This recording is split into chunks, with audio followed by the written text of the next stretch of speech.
Srbiju će pretvoriti u Atlantinu koju će prekriti šljam, bakra, ološ, najgore vrste.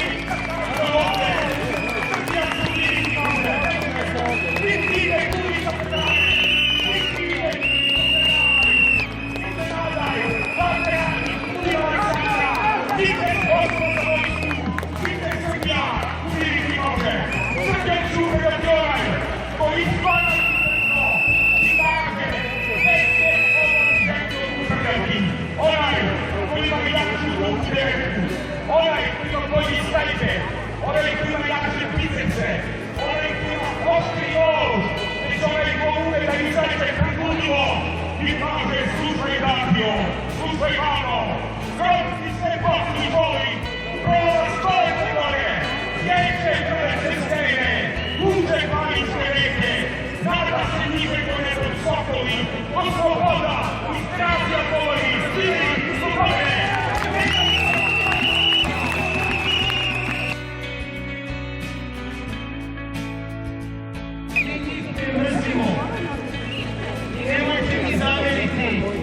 Ali ponekad mi je neki od njih i žao što je možda moja slabost.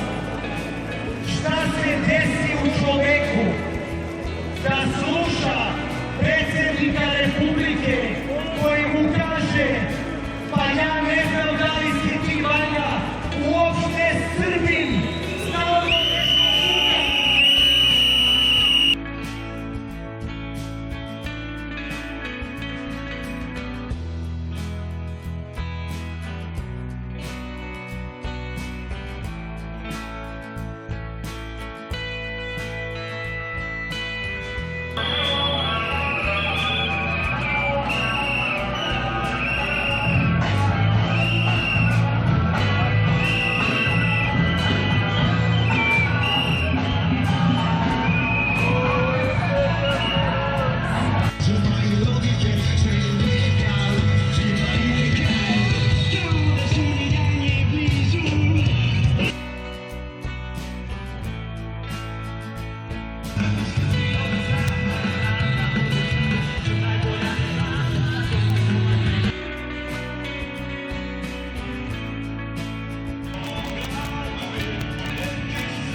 Mene na fakultetu uče šta znači demokratija, šta znači dobro uređena država, a ja to u ovoj našoj državi ne vidim.